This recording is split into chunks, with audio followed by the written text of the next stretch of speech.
Good morning.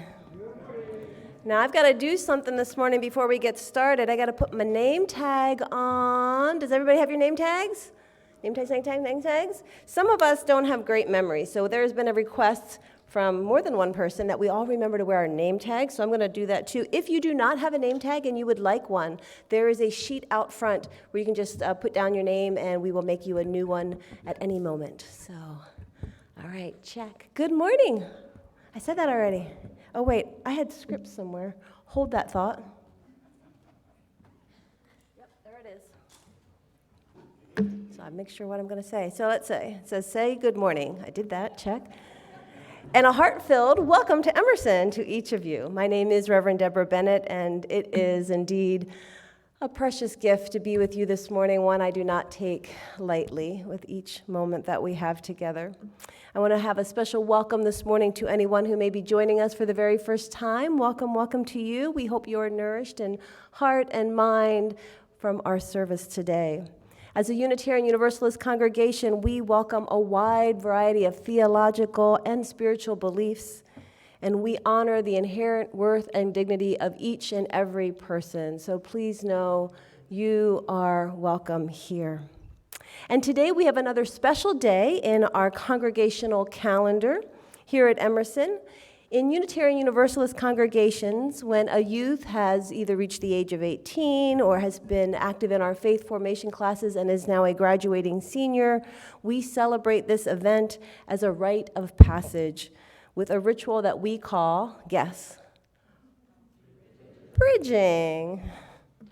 It's a symbolic mark of the transition from youth to young adulthood. And this morning, we're going to recognize 3 new graduates who have been involved in Emerson and other UU congregations for almost all of their lives. So Jonathan Davis, Leo Joquet, and Julian Tice are in the house. Let's hear it for them.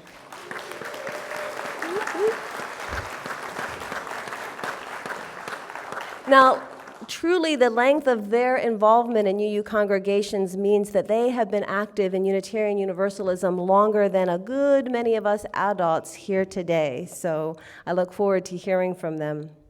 We are going to hear from them a little later in the service because they each have a unique understanding and appreciation for how Unitarian Universalism and other experiences and their experiences at Emerson have helped them as they get ready to make this important transition in their lives. So we're glad that you all are joining us here today, and we honor our youth and are going to enjoy taking part in this ritual. So we're going to begin with a chalice lighting. Leo, would you light our chalice for us? And I'm going to light our chalice with these words that we all know well from Robert Frost. He says, 2 roads diverged in a wood, and I took the one less traveled, and that has made all the difference. So may this chalice that we are about to light our way in all the paths and all the roads that we travel. Thank you, Leo. And now let's take a moment to turn and greet each other.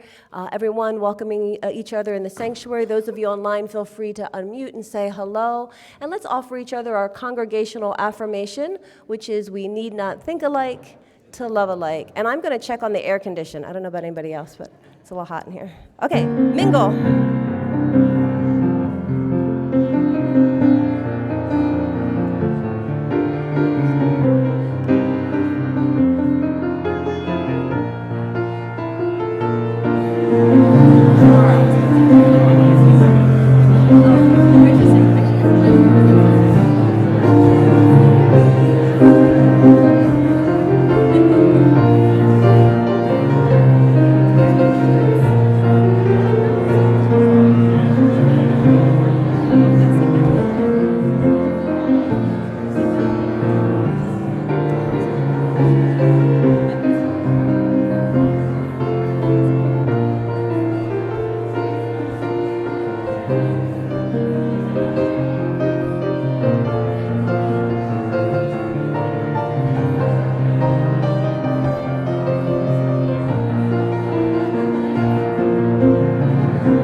going to invite Jeffrey. Jacoby, would you be willing to light our candles this morning? Jeffrey's going to light some of our candles on our Candles of Care table. This table is available to you on Sunday mornings as you come in. If there's someone you're holding in your heart, you want to say a little prayer for, send them some energy, it's a nice way to acknowledge them. So you're always welcome on Sunday morning to make that acknowledgement. And write anything you would like us to collectively hold in our Joys, Sorrows, and Concerns book, which is back at the back of the sanctuary. So as Jeffrey lights these candles, I have let me start with a joy. This is from Ed Cosper. Ed says, thanks to Fred Hatch and Michelle Joquet for helping with mowing and trimming our landscape yesterday. Moving the grass away. Yay. Thank you. And we have a few sorrows this morning as well I want to share. This is from Andrew Jean-Pierre. Did I say that correct? Jean-Pierre? This is a sorrow. My father passed away on Friday, May 19th, at the age of 75 years old. So Andrew, we are holding you and your father and your family in our hearts this morning. We'll light a candle for them. We also hold a sorrow for Trin Barron. Trin shares the Barron family helped their well-loved bunny, Peppermint, cross the Rainbow Bridge this week. So I know that can be very hard. Our pets are beloved to us. So we hold you and Peppermint and your family in our hearts as well. We list our joys and Jeffrey sorrows. Continues to light the rest of the candles. I'm going to invite you now. We'll take a moment in silence. But within that silence, let's fill that silence with the names of other people that we might be holding in our hearts this morning. It's a way just to acknowledge them and to feel connected to those that we are thinking of this morning. So please feel free to say out loud the name of someone you are holding in your heart.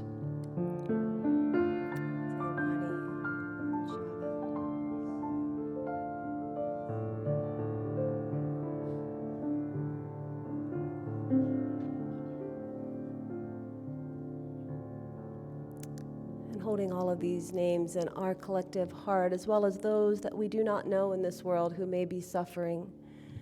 Every Sunday morning, we like to offer the Buddhist prayer of loving kindness. It's a meditation, and I invite you to, even though we repeat it every week, and you can probably say it without thinking, to really, as you sit there, imagine yourself sending this peace and love out into the world.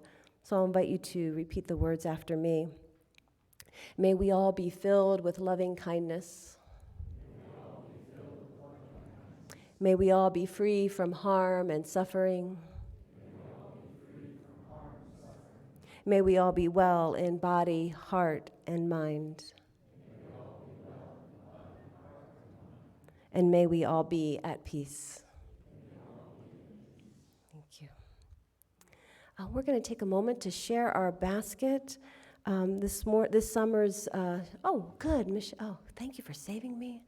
I was just going to make that up as I went along. This is called community. Thank you. Awesome. Good morning. Georgia is one of 8 states who doesn't accept the available federal money to provide lunches to low-income kids in the summer when school is out. And yet, 1 in 8 Georgia children is a victim of food instability. That's more than 500,000 children who don't know where their next meals will come from. The Must Ministries Summer Lunch Program reaches 6,300 children in 8 counties for weekly food distributions, but only with the help of churches like us. Churches play a key role by collecting the food and making each kit with 5 breakfasts and 5 lunches to last a week. These efforts are team builders as people in churches help together. I'm Mary Miller, and I am on the Social Justice Leadership Team. The Must Ministries Summer Lunch Program is our May partner organization for Share the Basket. The money we gather will be used to purchase the food for the lunch kits. We will then schedule a time in July to assemble the lunch kits, and we'll look for volunteers to help with shopping, organizing, assembling, and delivering the kits. Must also provides books for the kids, and we will be gathering gently used children books to also donate for the program. You probably see them piling up in the front there. All through May and probably some of June, a box for the book donations will be next to the Must barrel in the front of the church.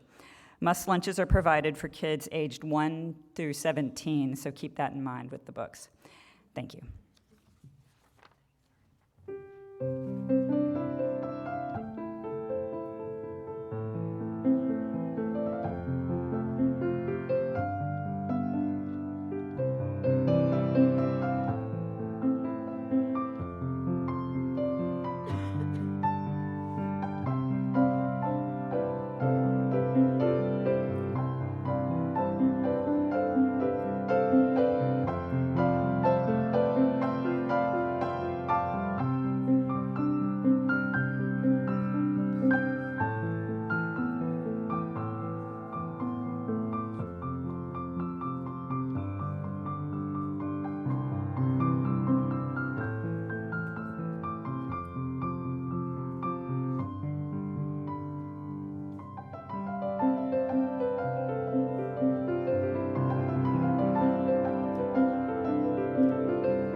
Okay, can everyone please join me up front, the young and the young at heart? Anyone wants to hear a story? We're about to do the story for all ages.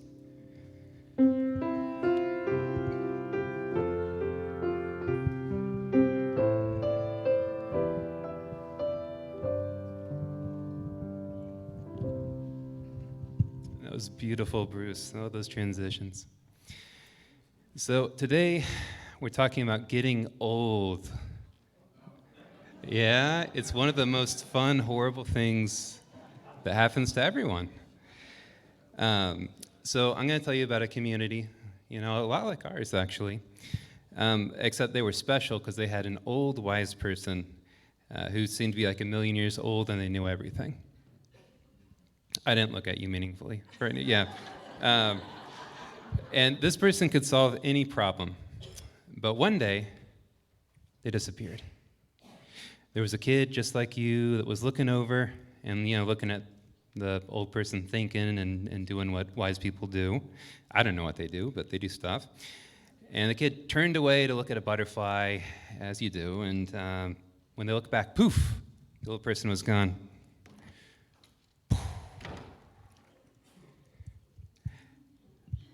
But the kid didn't worry because they knew that this old wise person would be back soon. And do you know how they knew? Well, they left something behind, right? They left the most important thing that an elder or sage needs, which is a stick. A staff. There you go. Yes, they need a staff. Oh, it's a pun. I should have done that. Darn.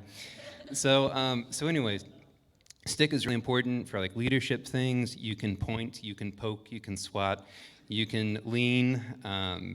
Right? Sure. Yeah. Okay. So, so sticks are nice, and parents, you all understand that no matter how old your kids get, no matter how old you are, everyone, they see a good stick, they're just like, I'm going to pick that up. I'm going to bring that with me. You could be the president of the United States. Well, you could be a Supreme Court judge. You could be some job where you're expected to have some level of decorum and sophistication. I can't think of one. And you can't resist the stick. Okay, it just happens. Anyway, so this kid started carrying around the stick, right? And because they're like, well, soon that elder's going to come back. But then a problem happened, and they saw a couple of people quarreling. A little brother and sister were fighting. I know it seems out of character for brother and sisters to fight. And they thought, okay, well, I'm not smart enough to solve this. What can I do? And they got an idea. They were going to go listen really good and go take down some notes. And that way, when the wise person came back, they'd read it and they'd figure it out right away. So that's what they did. They took really good notes and they said, okay, tell me what you're thinking, tell me what you're feeling, what's your motivation? All right, give it to me, good. And they just kept writing it down. And then something weird happened. After these two people talked it out like this, it's like they weren't even mad anymore. Really boring, right? And then the kid was thinking, you know what? They're probably saving up all that anger and all that grief for when the wise person comes back to really solve the problem. And that's why they're off playing together now. So people kept quarreling, the little kid kept listening and taking notes so that, they could fix these problems later. And people just seemed happy. Stuff just seemed to continue on and on. And the kid was like, man, we have been so lucky. we haven't had a wise person to solve anything, and everything's been okay. And this went on for days and days and days until one day, that kid still holding the stick was looking over by a lake, and they're thinking, you know what? That wise person better come back soon. Like, where could they be? And they reached up to their face, and you know what they felt? A big bushy beard is what they felt. And they thought that was strange. And they felt their hair, and they felt no hair. Because these are just qualities that wise people have. I'm sorry. And they were confused. You know, how did this happen, right? But then they looked off in the distance, and they saw something they hadn't seen before. Underneath the rainbow, they saw a bridge. And they realized that they didn't know it was on the other side, but it was time for them to walk across it. So they got up, they walked across, and they left their stick behind. And about that time, there was a little kid, again, just like you, who had been watching the old person doing their thinking, right? They're like, I'm going to grow up to be them someday, maybe. And they got distracted because there was a family of bunnies. I was going to get one. They insisted on bringing a family. You know how rabbits are. And when they looked back, the wise person was gone. And they were worried for a moment, what are we going to do? But then they realized that wise person would be back soon because they left their stick. Okay, please join us for the song of dedication.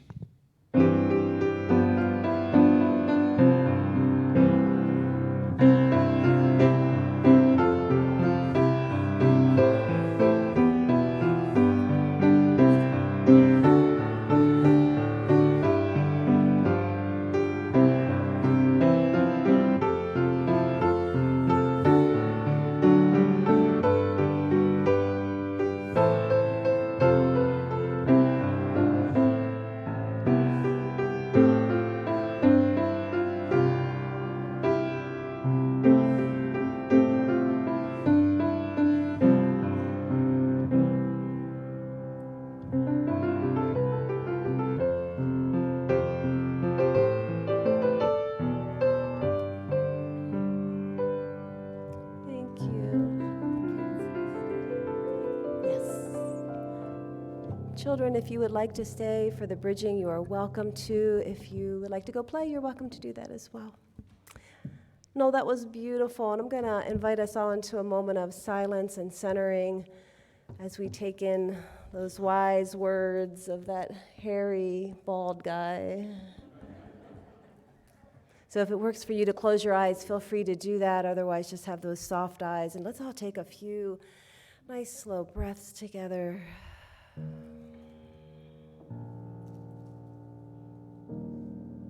Maybe in your own mind's eye, you want to imagine a bridge. Because truly in each of our lives, we have crossed many a bridge.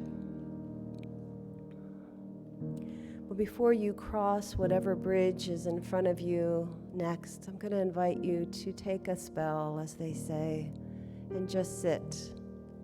Sit right where you are right now. If you'd like to visualize yourself actually sitting on one side of a bridge that you know is the next bridge you will take,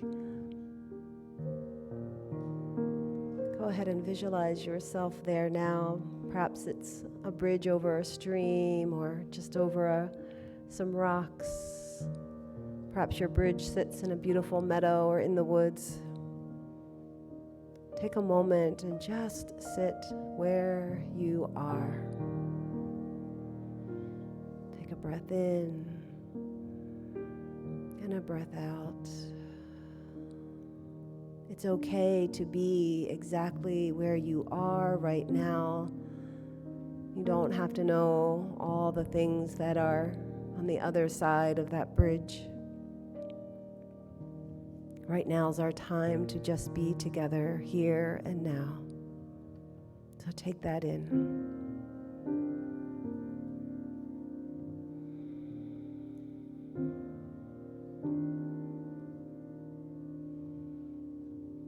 Take Take a few more breaths. We're going to come out of our meditation and sing together. It's a beautiful song about finding our way. So as you're ready to open your eyes, it's in the Teal hymnal. We might have words on the screen as well. It's 10:20. Oh, yeah, yeah. So please rise in body or spirit, and let's sing.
You are going, heaven knows where you are going, but seniors, you know within.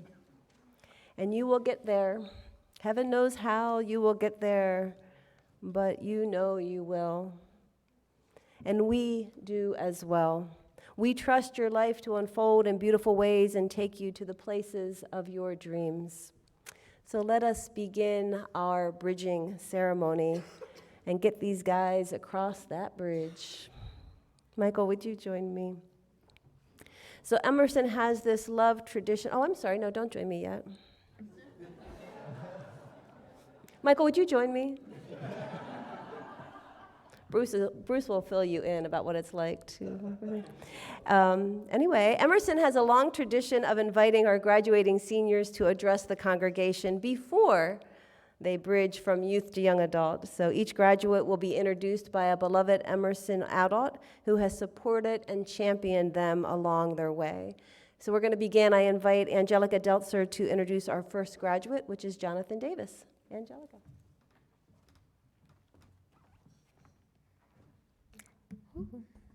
Good morning. All right, so I'm here to talk about Jonathan. He's the one in purple. Okay. Everyone stare at him. Okay. The first thing you notice about Jonathan is that he is truly full of joy. Jonathan is one of those pure-hearted people who radiates light. He is laid back and easygoing. He's always ready with a smile or a movie reference. And speaking of movie references, if you want to see Jonathan in his element, ask him about a TV show or film, new or old. He has a nearly encyclopedic knowledge of everything great, good, or interesting in the world of cinema. He can tell you about plot, character development, cinematography, box office numbers, and design choices. If you have never had a conversation with Jonathan before, I'm putting him on the spot, he's going to love this. I honestly encourage you to seek him out after service today and ask him for a film recommendation. He is a walking IMDb. But beyond his love of film, the thing I personally will miss most about Jonathan is the positive vibes he always brings to class. He is kind, generous, and easy to talk to. Honestly, he's just a pleasant person, which is a really underrated characteristic, if you ask me. Jonathan is just easy to be around. And while I know he's going to have so much fun in college, maybe studying film, yes. And while I know he's going to have so much fun in college, he will be missed here at Emerson and in our senior youth class. Jonathan, please come back and visit us. We'll be here, and I'm sure you'll learn more about some movies that you can tell us about. Genuinely, you should ask him about movies. He knows about black and white movies. He knows about... It's crazy. So, track him down after service. Do you agree? You all saw that.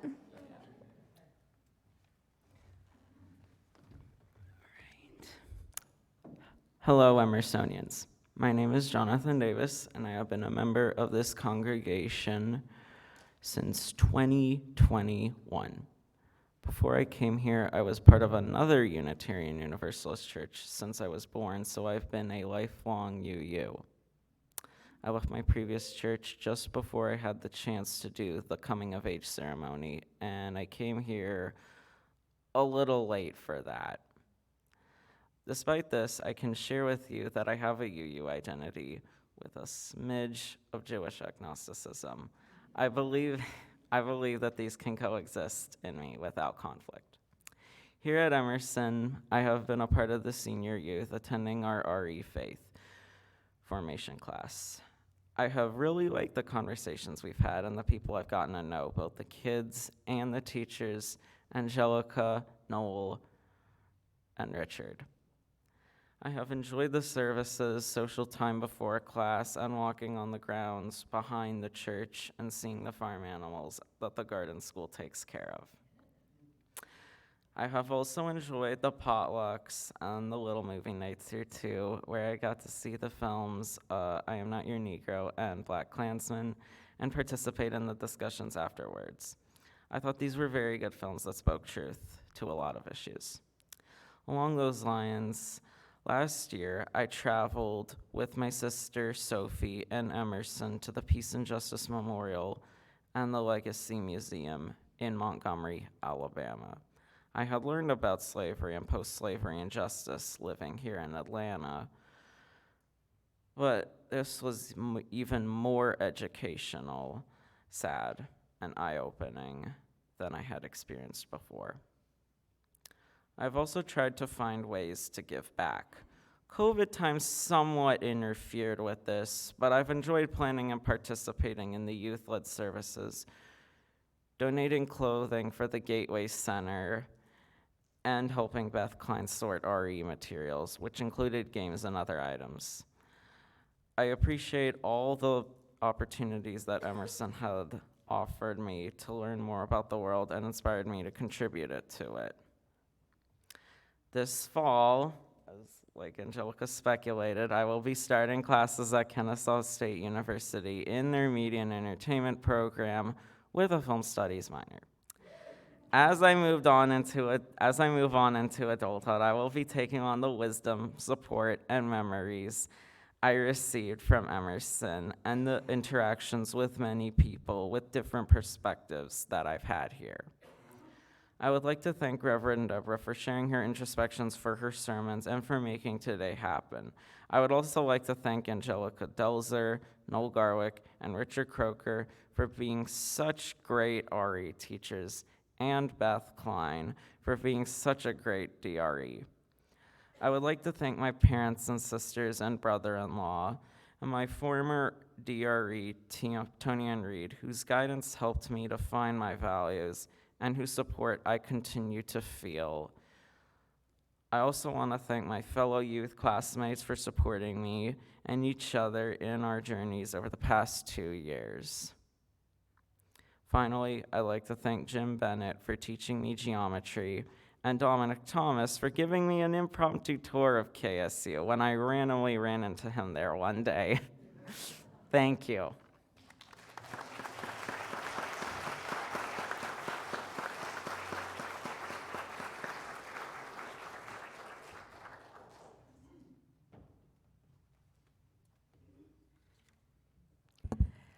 Leo Joke.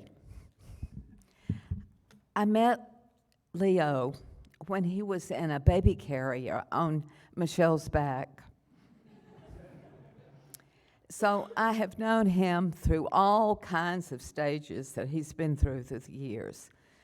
I was fortunate enough to be able to teach 4th and 5th graders in RE.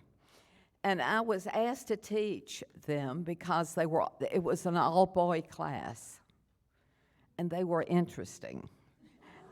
So being an old teacher, they figured that I would make it all right.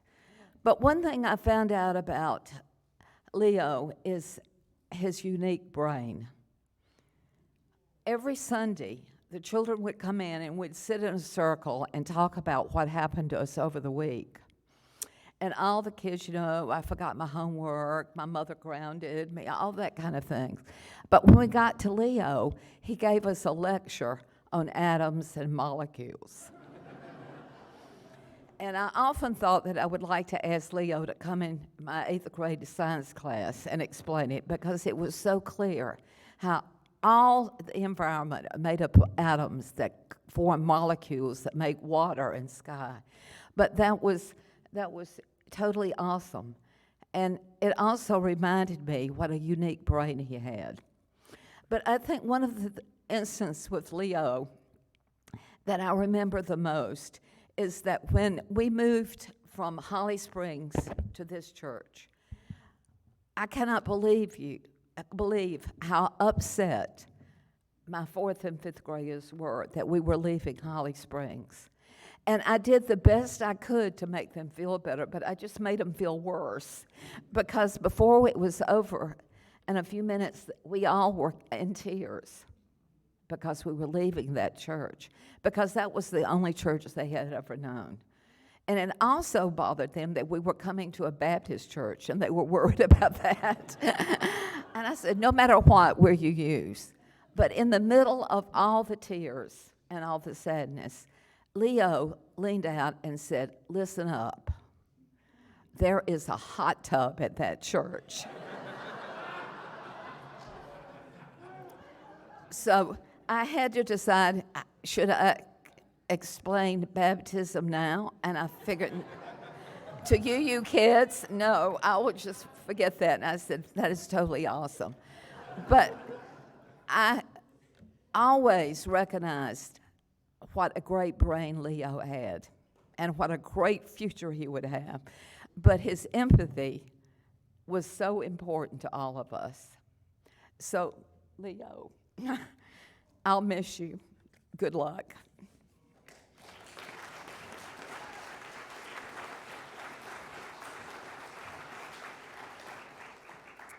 Thank you, Miss Millie. And I think I know what baptism is a little bit better now. So, as you hopefully already all know by now, I'm Leo Joke. And I kind of already spoke a bit about my tenure as a UU in our senior youth service. But I thought that this would be a better opportunity to speak a bit more from the heart. And this probably won't be as deep, but I really just want to talk about some of my favorite memories. So I'm just going to jump right into it. I think one of the very first things I remember about this congregation was back at the Holly Springs Church, the little yellow church on the hill. We had a sort of arts and crafts sharing day, and there were all sorts of cool things to see. But I specifically remember seeing the origami displays that were set up. I don't know who made them, and if you are here, speak now. I'd love to know.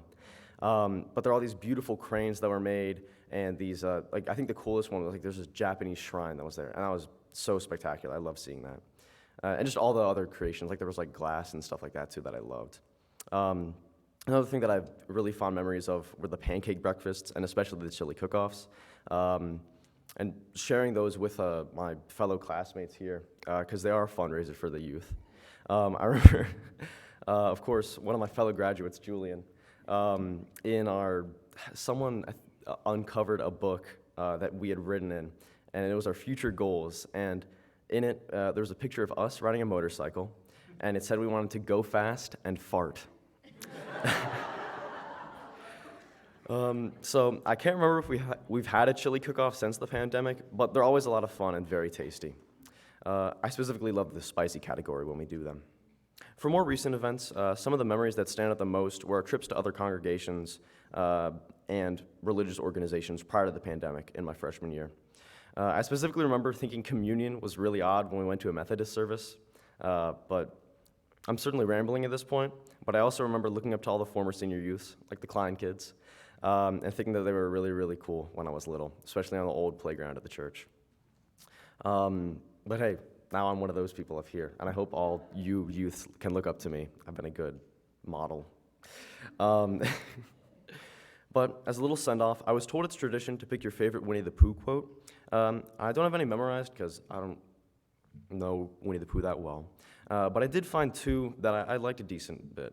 And the first one is, if you live to be 100, I hope that I live to be 100 minus one day, so that I never have to live a day without you. And this quote's kind of sad, but I wanted to remember it because it kind of gave me this melancholy, like sweet, but also sad feeling that I kind of associated with graduating and just change in general. But that was like more personal to me. And the other one is, people say nothing is impossible, but I do nothing every day because I'm a lazy bum.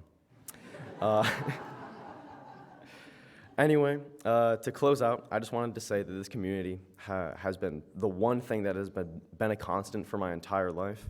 And I'm going into a new stage in life where I won't be interacting with you guys as much. But I'm happy to say that I'm a better person because of the time that I've spent here. And I won't forget it. Thank you all, Emerson.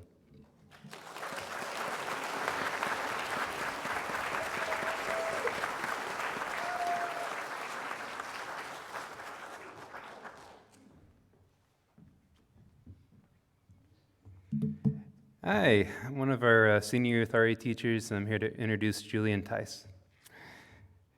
So, talking about traditions, one tradition that we have had, that we usually skip out on lately, is having a Winnie the Pooh quote that reminds us the most of the student we're introducing. So I thought about that, and the quote that reminds me of Julian most is the time that Piglet said, "Disney is a cold and emotionless corporation that values profit above all else, and having cute characters say sappy things about friendship and whimsy does not excuse the injustices it continues to commit and lobby against against creativity and innovation." Well, in case you don't know, those are in the public domain now, which means we can have them say whatever we want. Like, that's how that works, totally. Like, I'm really smart, just trust me. So, Julian, Deborah told me it was tradition to now quiz you publicly on the 7 principles, and to shame you if you got any wrong. To which I said, that's obviously a trick. How are there 7 of those things? That's way too many. Like, what would they even be? So you, all of you, are changing and growing and evolving. And it's just happening too gradually for you to see it in those minutes and seconds and small moments. But the people around you do notice. And I know that's what every teenager wants to hear. Yes, people are watching you, observing you, just like your anxiety tells you. But it's true. Your family, your teachers, your congregation, they're seeing the person that you've been becoming over the days and months and years. They see the progress, the decisions, the questions that you're learning to ask and working to answer. And they're very proud of you. Just know that growth takes time and can be tedious and painful, much like physical therapy, which I feel like you were in 9 months out of the year, every year that I knew you, but I could be exaggerating. You had it at least once, right? It seemed like you always had a broken leg. But anyways, Julian, it's been a pleasure to see you grow from a shy, quiet young lad to an intelligent young man who isn't afraid to be compassionate, to be vulnerable, and to respectfully speak your mind. Thank you for helping make your peers feel welcome and contributing to a space of mutual respect and friendship through your example. One reason that I know I don't need to worry about you is that you have shown me that if someone says something that doesn't sit right with you, you will question them. And this is important. As you enter the world of adults, you'll find that it's an environment that insists on being logical. And unfortunately, it has less insistence on being rational. Rules must be followed. But not everyone is willing to examine these practices and make sure that they align with the things that make us human and that make life worth living. And you may be thinking, well, then what's the point? However, you'll find that many people around you, are just fine with this. To never question, to never insist on following only practices that are thoughtful and compassionate. But you won't be so easily satisfied. You'll need to make it make sense. This is sounding a lot more like a call to arms than I meant it to be. Please don't go on like a literal crusade. Anyway, my point is that those are the same reasons that we will need your critical eye and honest voice here in the adult side of the congregation, whenever you can split your time, to show us the things that we sometimes are unable to see, or that we were able to see and we started to forget. And don't just use lessons that we've taught you, remember all the lessons that you've taught us. Now that is a pro-leadership strategy that I just used, where you get other people to do your work for you, but you make it seem like you're doing them a favor. Use this only for good, Julian, or at least be good at it. My only advice is to speak with sincerity, listen with humility, make lots of friends, and always keep an open mind. Are you writing this down? Everyone has a unique and valuable perspective, and you never know who will teach you or surprise you or save you. Actually, that last one's a rescue animal. Get a dog. But believe in yourself, rely on yourself, challenge yourself, because that's the one person that you can compete with honestly, without fear, shame, or pretense. And try not to fight yourself too often, because you'll always lose. Happiness truly is in the journey, and when you're able to believe that something is possible and believe it in your heart, and you are working towards that possibility, when those two things are in alignment, that's where happiness comes from, and that is living. I wish we laid this out earlier because I want to say, you may now cross the bridge, like you may now kiss the bride. But anyways, Julian, come up.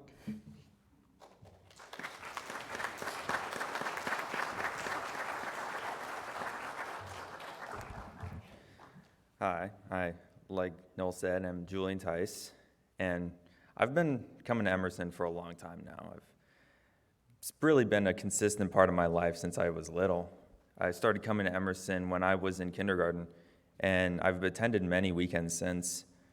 I've attended all the services, well, not all of them, but a lot of them, RE functions and church events. And although the services were a chore for smaller me to sit through, I found that as I got older, the long services have value and can be interesting. I've learned fairness, acceptance, and many of the important issues through Emerson's services. I've experienced so many things I would never otherwise have experienced if I had not been a part of Emerson. Things like going to a Hindu temple, a Buddhist temple, or the Legacy Museum in Montgomery. And these are all experiences I'm grateful for. And though my RE classes as well, I learned so much about the other religions of the world, and it's far greater than any amount of religion that I learned, of other religions that I learned in school. I learned how to think like a UU and have been approached every situation with an open mind because I've learned that from attending this church. But what I value most from my time here at Emerson is the people I've met here. I met so many great people from Emerson. I've met people with amazing stories that give great advice about life. I've met some of the best teachers I know who make RE fun, entertaining, and educational experience. And most of all, I met some lifelong friends while here, so I'm grateful because I've attended Emerson for so long. Some of my favorite memories from the friends I've made here was when I was in elementary school. Me and Leo would sit in the AV balcony because my dad did AV and entertain ourselves up there, which was a much welcome alternative to listening to the sermon, which we had not yet grown to appreciate. Another is the times my Emerson friends and I would play basketball in the small basketball room upstairs. But that's just a few of the many great memories I have made while here at Emerson. And I'll be sure not to forget this great congregation as I go off and start my own. And when I have gone to college, you may not see me around as much, but I will put into practice the many valuable teachings I've learned here and go forth in my adult life as a better person because of this great congregation. I would like to thank my teachers, and especially Noel, Angelica, Richard, all my teachers, and Beth for really helping me through this Emerson, as growing up through the Emerson. Thank you.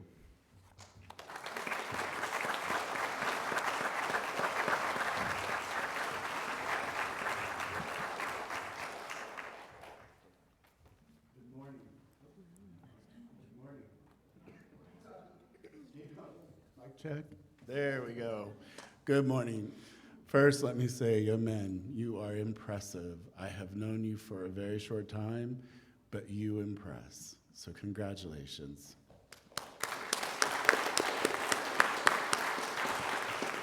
All right, the transition we mark today is a giant step from youth to young adult. It is just one moment in the journey of their spiritual lifetime. As we look back on all that has led up to this day, it is important to acknowledge the loving and caring roles that their parents, friends, and family have played. To all of you who have supported these young men by driving them to and from, chaperoning, teaching, staying up all night, practicing their talks, being present for them in good and bad times, cheering them on in their successes, you made a difference. However you look at it, you are part of their Emerson family, and how proud you must be of these amazing young men. I know these young men will thank you for being present for them. You have made a difference in big and small ways. Seniors, for years you have watched as others, graduating seniors, have walked across our bridge, and today, at long last, because I know you've been looking forward to this, it is your turn to cross that bridge. For our bridging ritual, it is the children of Emerson who have the responsibility of sending our seniors across the bridge here in the sanctuary to symbolize their journey from youth to young adult. So will all of the kids come up and gather right here below the stairs for me on my side, right down here. Come on up.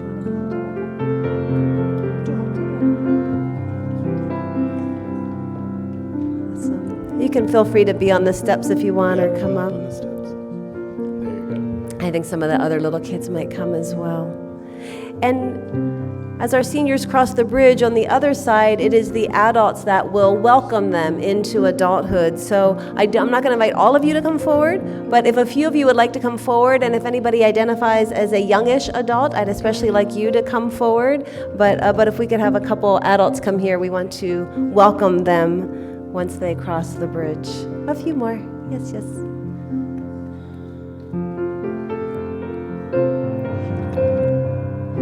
Awesome.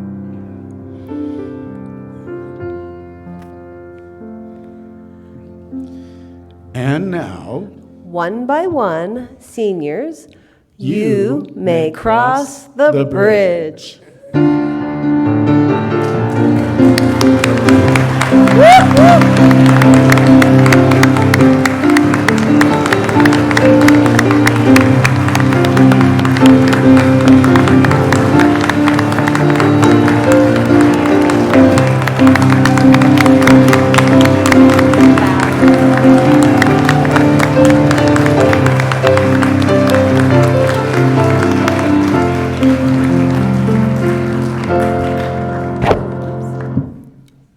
all right, everyone, you may go sit down.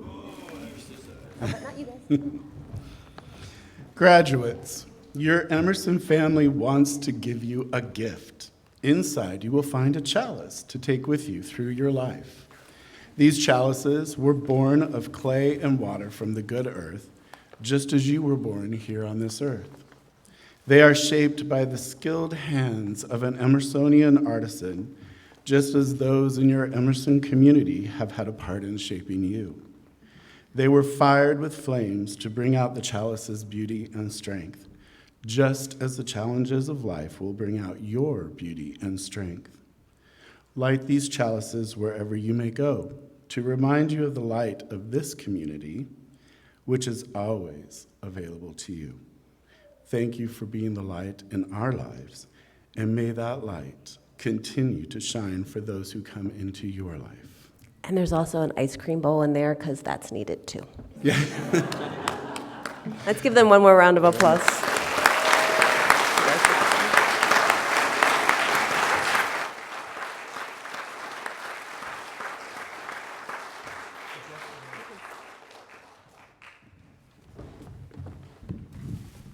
Good morning. So while I may not be bridging today, I am going to sing. So a couple of things I want to say. First of all, if you look on your little pamphlet thing, Bruce got it wrong. I am not doing tenor, I am doing baritone. And what that means is that I'm singing in a deeper voice. And second thing, I thought this song would fit in this service because it is about crossing an African bridge. And it is a abridged version of the song. I'm sorry. I will just start singing now. Bruce, if you may.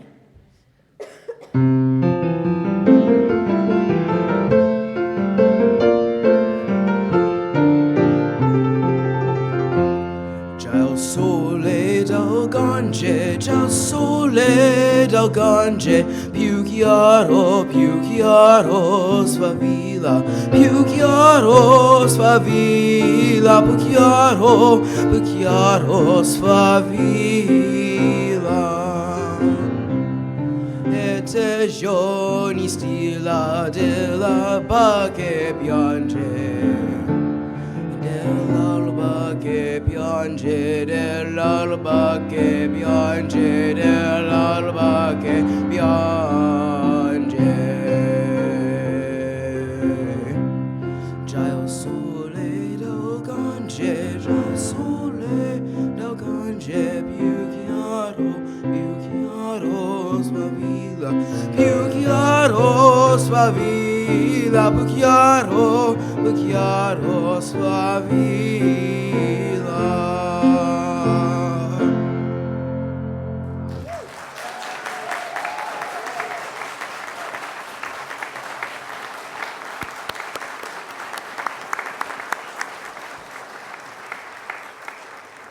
Thank you.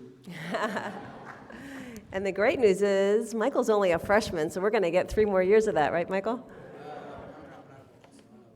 Oh, okay. So even though I will be leaving Emerson, I haven't left yet. So my name's not on the order of service, but I am going to give you a little tiny sermon, okay? Is that okay? I'll make it short. It's a little one. I'll make it brief. What's that? Preach? Okay, thank you. I'm going to preach it. So did you notice something today as our seniors crossed the bridge? Did you notice, seniors, something special? Did you notice how there were more than 3 of them that walked across the bridge? Because you see, when they crossed that bridge right now, though it appeared there was only one of each of you who crossed, for those of us watching, for your Emerson community that has known you, and especially for your parents and family, we saw many yous dancing, bounding, crawling, strutting your way across that bridge. We saw the you of 2 years ago, and 10 years ago, and 17 years ago, and 18 years ago. We saw the little boys who played in the yard and asked questions and thought we had a baptismal, what it was called, a whirlpool. And we saw all the yous you have been coming with you as you cross that bridge into this new part of your life. Because that's the thing about bridges and life, right? Whichever bridge we cross, some wisps of our former selves come along with us. The imprints of our hopes and dreams of our youth are never really left behind. And the memories of those selves, well, they stay in the hearts of those that love us for a very long time. Us parents never just see one child when we gaze at our children, do we? But there's another one that comes along over those bridges with us as well, and that's the one I want to spend a little time to talk about today. It is the one that has been with us all along, always, even when our sight can't quite be sharp enough to see them, even when our ears aren't tuned quite enough to their voice, they too have been there. Some call it our spirit or soul or eternal divine being. I like the phrase heart self. We know this one really well when we were little, right? It's that one that would put that twinkle in our eye, that would call us to just sing and dance for no reason, without permission. It was that one that really believed in magic. Now, sadly, the more bridges we cross, the more heart self seems to be silenced, told to behave. Something heart self is not a fan of, by the way. But fear not, because life has devised a little mechanism to help us each find this heart self again and again. Now, most mornings we wake up are kind of similar to the morning before, right? And they unfold similarly. We brush our teeth, usually starting on the same side as always. We shower, usually with the same scent of soap. We dress, usually in the same style of clothing. Maybe we eat the same breakfast we have eaten 1,000 times before we head off into our well-scheduled, well-thought-out lives, hoping nothing goes awry to disrupt our plans, right?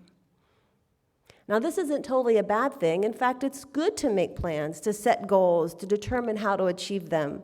It's good to work hard towards what we want. But, and you saw the but coming, right? But sometimes heart self gets the feeling left out and ignored. Sometimes all that planning and conniving and creating, trying to have safety, well, it kind of takes the life out of our life. It's just at those times when we start getting, shall we call them, invitations to change, right? It's just at those times where these little invitations come, right? Do you know what I mean? Have you ever had an invitation come to change your life? Invitations that we had not planned on receiving, invitations to places we may not have intended to go, invitations we may not want to answer. And sometimes these invitations are quiet and they're quite pleasant. They arrive like a nice little invitation in the mail, RSVP requested at your earliest convenience. But others, sometimes those invitations feel a little more demanding, don't they? Sometimes those invitations can crash into us like a gigantic wave, relentlessly washing away all the well-made sandcastles we had so thoroughly built, so determined that we worked for.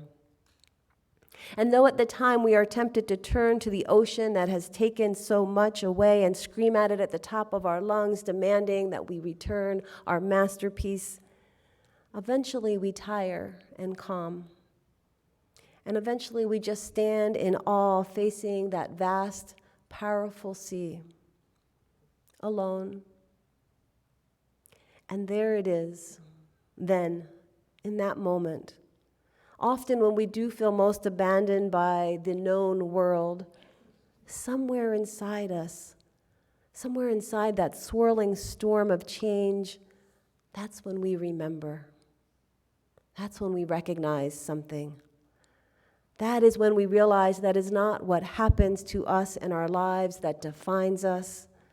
It is not the castles we build or the plans we make. It is simply this.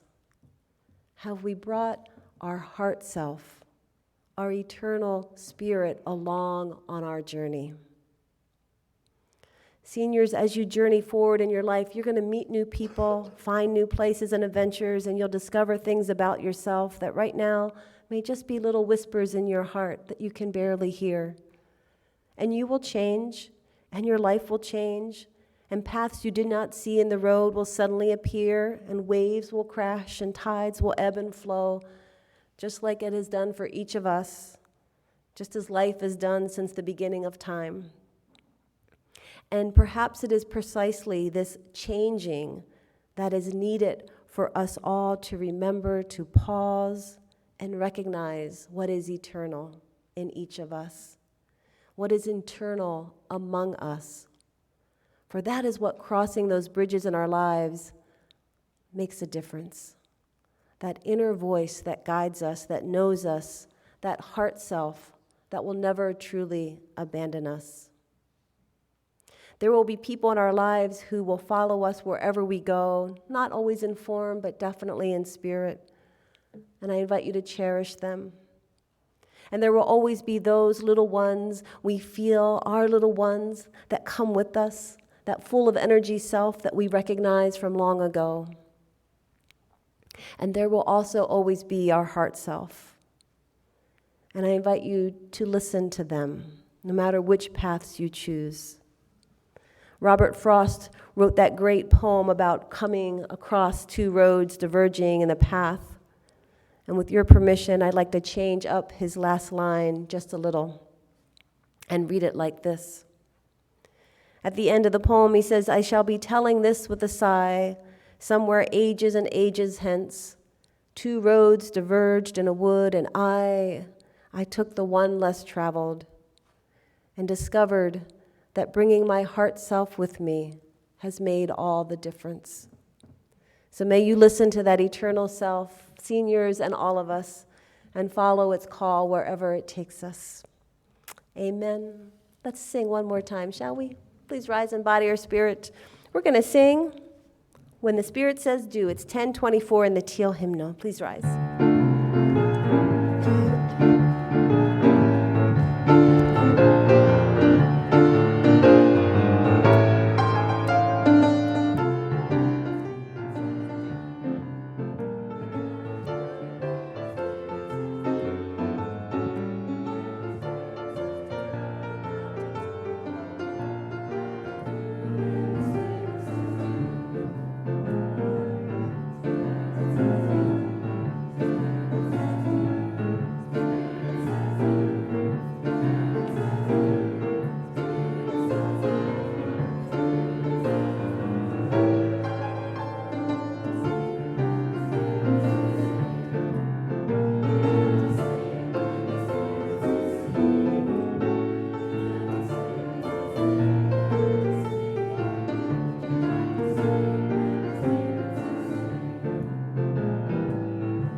Thank you, everybody.